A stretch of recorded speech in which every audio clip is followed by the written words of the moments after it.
जेहि विधि ना था कोई हित मोरा, जेहि विधि ना था कोई हित मोरा, करहु सुबेगे दास मैं तोरा, करहु सुबेगे दास मैं तोरा। सीताराम राम राम सीताराम राम राम, सीताराम राम राम सीताराम राम राम, सीताराम राम राम सीताराम राम राम, सीताराम राम राम सीताराम राम राम, सीताराम राम राम सीताराम राम राम, सीताराम राम राम सीताराम राम राम। हो राजा राम राम राम राजा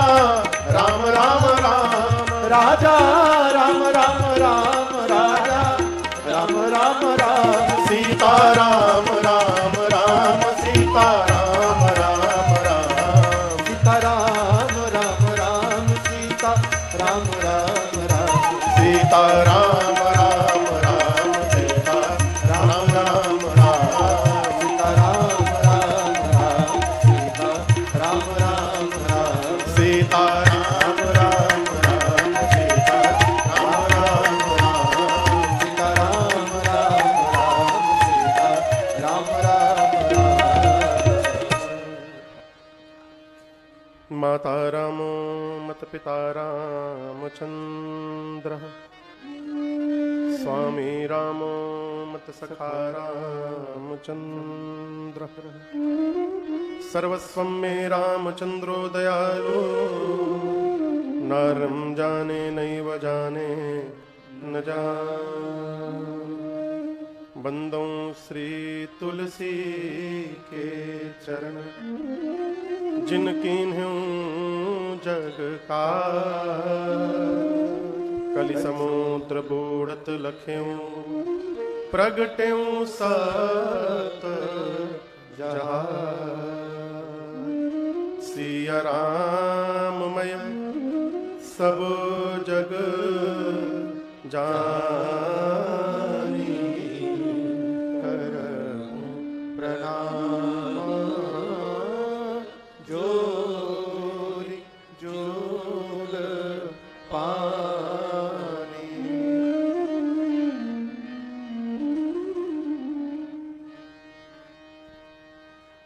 सियावर रामचंद्र भगवान की जय, श्री बाल कृष्ण भगवान की जय, उमापति महादेव की जय, पवन सुत हनुमान की जय, पूज्यपाद गोस्वामी श्री तुलसीदास जी महाराज की जय, श्री रामचरितमानस भगवान की जय। नमः पार्वती पतये हर हर महादेव।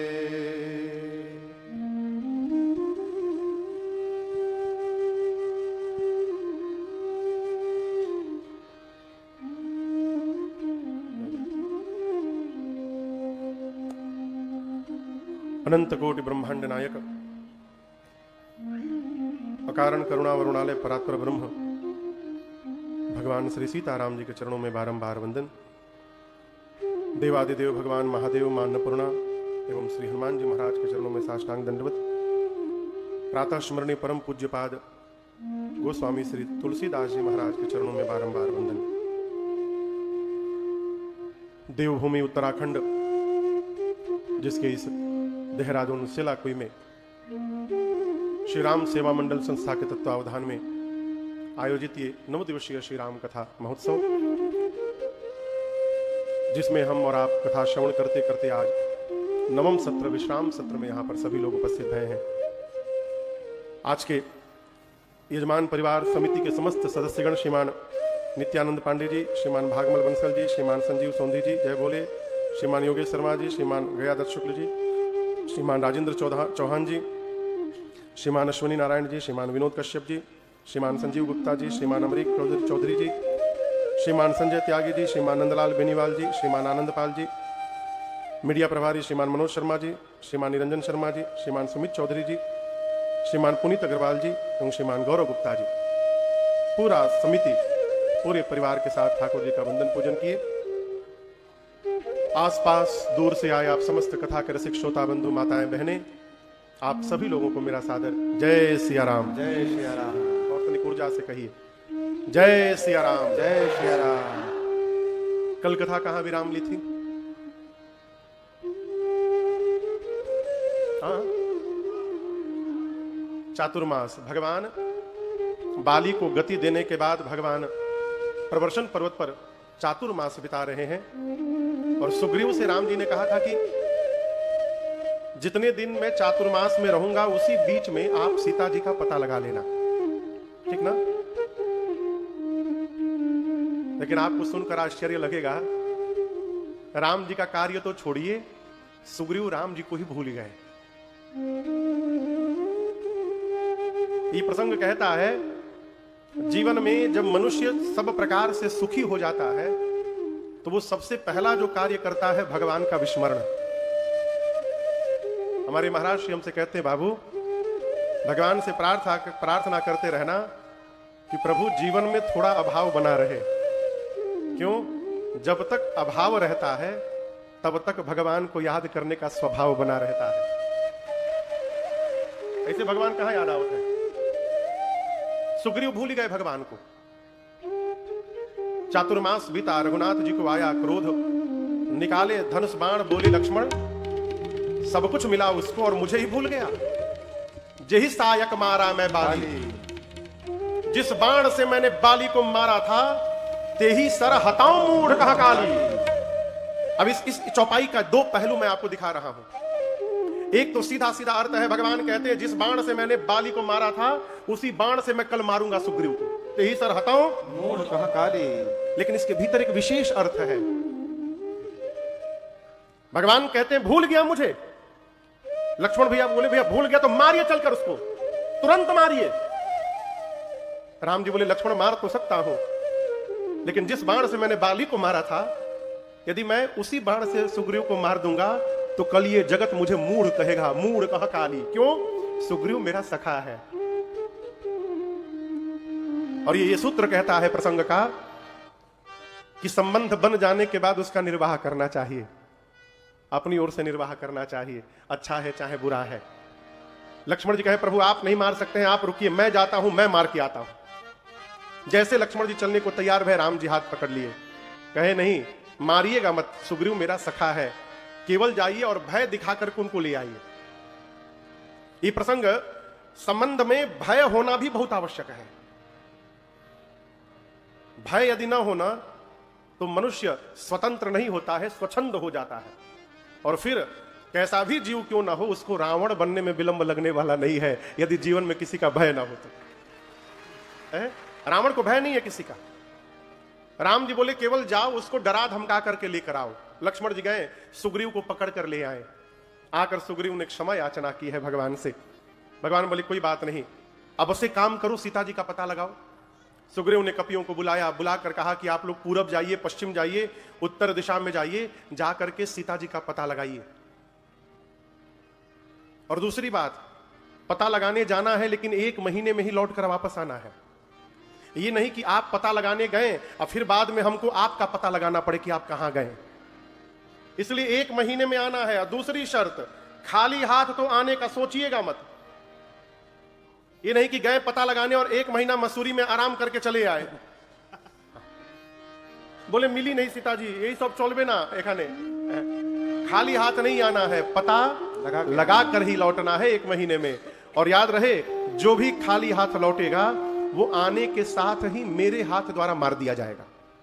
दंड कठोर किया। आपको एक आनंद का विषय मैं सुनाऊं। सुग्रीव जी इन छोटे छोटे बानरों को जिस दिशा में भेजे हैं, सुग्रीव जी भी जानते हैं कि इस दिशा में सीता जी मिलने वाली नहीं है। फिर कहां भेज दिया? मैनेजमेंट। मालिक को अपने कर्मचारी को खाली बैठा कर नहीं रखना चाहिए। वो खाली बैठेगा तो खुराफात करेगा, यूनियन करेगा, एक दूसरे की बुराई करेगा। सुग्रीव जी सोचे इन छोटे छोटे बानरों के लिए मेरे पास कोई काम तो है नहीं, झूठे काम में फंसा दिया जाओ, सीता जी का पता लगाओ। इसके बाद जो मुख्य मुख्य सेनापति थे, जामवंत जी, श्री हनुमान जी, अंगद जी, नल नील गौ गवाक्ष, द्विविध मैन, दसठ निसठ, इन सबको बुलाकर सुग्रीव जी ने कहा आप सभी लोग मिलकर दक्षिण दिशा में जाइए। किस दिशा में जाइए? दक्षिण दिशा में। क्योंकि सुग्रीव को पता है कि रावण मां को दक्षिण दिशा में लेकर गया है, और कहा कि आप लोग भी 1 महीने में ही वापस लौटेंगे और खाली हाथ नहीं आना है, पता लगा कर ही आना है। जैसे सुग्रीव जी ने कहा, सभी कपि प्रणाम करके राम जी को जाने लगे दूर से, और सबके जाने के बाद अंत में पाछे पवन तनय सिरुनावा, पाछे पवन तनय सिरुनावा, जानी काज प्रभु निकट बुलावा, जानी काज प्रभु निकट बुलावा, परसासी सरोरुह पानी, परसासी सरोरुह पानी, और कर मुद्रिका दीन जनु जानी, कर मुद्रिका दीन जन जानी। और समझाया बहु प्रकार सीतहि समझाए हो, बहु प्रकार सीतहि समझाए हो, कही बल विरह देहि तुम आए हो, कही बल विरह देहि तुम आए हो, कही बल विरह देहि तुम आए हो, कही बल विरह देहि तुम आए। सबके प्रणाम करने के बाद अंत में श्री हनुमान जी ने राम जी को दूर से प्रणाम किया, और आप दर्शन करिए। सबसे पहले श्री जामवंत जी ने प्रणाम किया, राम जी आशीर्वाद देकर बोले जाइए। फिर अंगद जी ने प्रणाम किया, राम जी ने आशीर्वाद दिया, कहा जाइए। बारी बारी से एक एक कपि प्रणाम करते गए, राम जी दूर से आशीर्वाद देते गए। सबके जाने के बाद अंत में श्री हनुमान जी महाराज ने राम जी को दूर से प्रणाम किया, और जब हनुमान जी ने प्रणाम किया तो राम जी ने ये नहीं कहा जाइए, राम जी क्या बोले? आइए, इधर आइए, मेरे पास आइए। हनुमान जी राम जी के पास गए। आप उस दृश्य की कल्पना करिए, भगवान शिला पर बैठे हैं, हनुमान जी चरणों में बैठकर ऐसे ऐसे देख रहे हैं राम जी को। भगवान ने हनुमान जी के सिर पर अपना हाथ रखा, परसासी सरोरुह पानी, पानी मने हाथ। राम जी ने सिर पर हनुमान जी के अपना कमलवत हस्त फेरा रखा, और उसके बाद संध्या के लिए राम जी अपने उंगली में जो स्वर्ण की मुद्रिका पहने थे उस पर राम नाम लिखा हुआ था, सोने की अंगूठी। संध्या करने के लिए यहां पर ना पहना जाता है कुशा का, यदि स्वर्ण की मुद्रिका है तो उसकी आवश्यकता नहीं पड़ती। तो संध्या के लिए राम जी एक अंगूठी सोने की पहने थे जिस पर राम नाम अंकित था।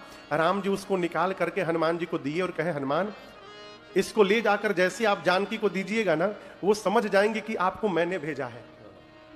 और जब उनको विश्वास हो जाए कि मैंने आपको भेजा है तो हनुमान बहु प्रकार मतलब अनेक प्रकार से सीतहि समझाए, अनेक प्रकार से सीता को समझाइएगा। और कही बल बिरह बेगी तुम आए, सीता को अनेक प्रकार से समझाइएगा। मेरा विरह बल बताकर हनुमान शीघ्र वापस आइएगा। क्या बताकर आइएगा?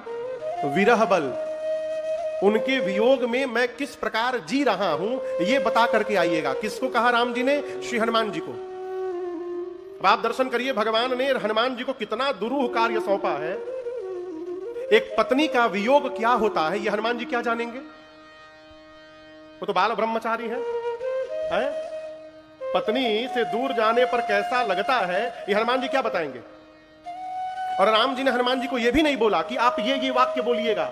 कहा आप ज्ञानी नाम अग्रगण्यम है, आप ज्ञानियों में अग्रगण्य हैं, अपने विवेक से बताइएगा। क्या? कही बल बिरह बेग तुम आए हो, आप मेरा बिरह बल बता करके आइएगा। हनुमान जी कैसे बताएंगे? लेकिन हम आपसे कहें हनुमान जी ही बता पाएंगे। दूसरा कोई बता नहीं पाएगा।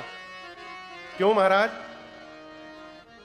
आपके विषय में ठीक से वही बता सकता है जिसका शरीर आपके पास हो चाहे ना हो, जिसका मन आपके पास रहता है, वो आपके विषय में सब जानता है।